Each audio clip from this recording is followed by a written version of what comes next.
Hi, guys. Dr. YouTube here. Go check out M, Lord, and God. Hey? Nibiru Planet X is coming at us like a runaway freight train, say Planet X researchers. It's also known as Planet X. Nibiru, the gigantic celestial object, is a hidden member of our solar system.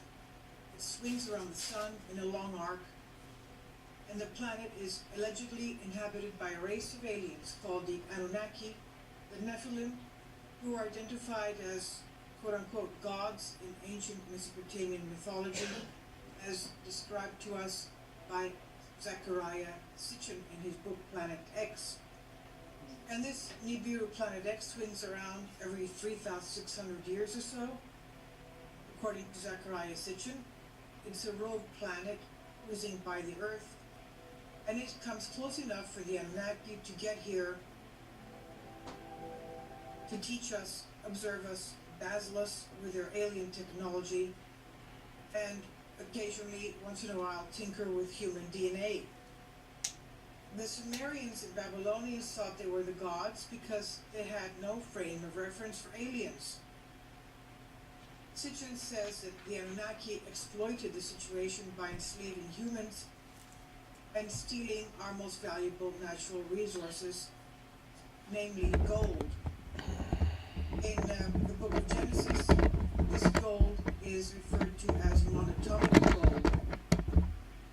So Sitchin's interpretations of the ancient Sumerians and Babylonian texts claim to have thousands of data points indicating that an ancient astronaut scenario was the best explanation for early human cultural development in the Middle East. His evidence suggests that Nibiru was the home planet of invaders of our planet Earth, and he wrote book after book promoting radical theses of alien intervention despite being ridiculed by the scientific and academic world. Recently, we've had confirmation from NASA that there exists a brown dwarf star relatively close to Earth, quote unquote. This was a team of NASA scientists, cosmologists, astronomers that keep their eye on the skies, and they've confirmed that this is a very dangerous celestial body found, quote, relatively close to Earth, and it was a near-Earth object that was hazardous to us, endangering us. They've also supplied us with various images of celestial bodies newly found, such as rogue planets and celestial bodies 4 or 5 times the size of Earth, or even Jupiter. Independent researchers are therefore convinced that Nibiru may be coming back very soon. And they fear that this time it'll be too close to Earth, setting off a chain reaction of gravitationally induced geological catastrophes such as pole shifts, crust displacements, massive earthquakes, and supervolcano eruptions.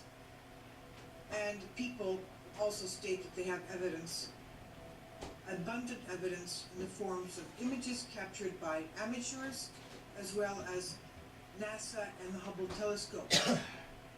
As we said, showing various planets lurking in our, or close to our solar system.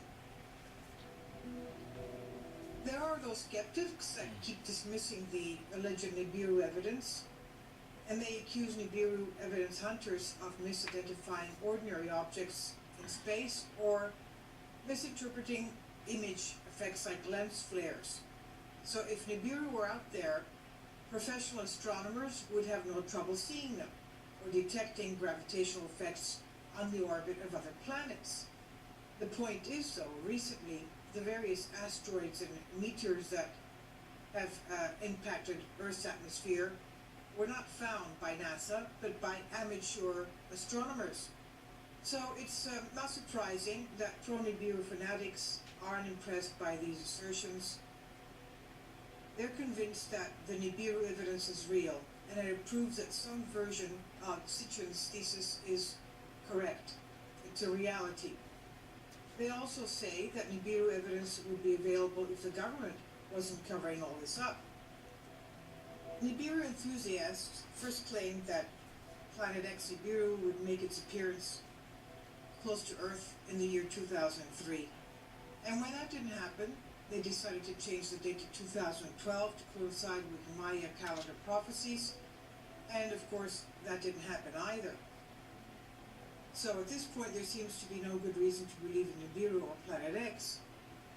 But we do have some interesting images coming from NASA as well as amateur astronomers and stargazers.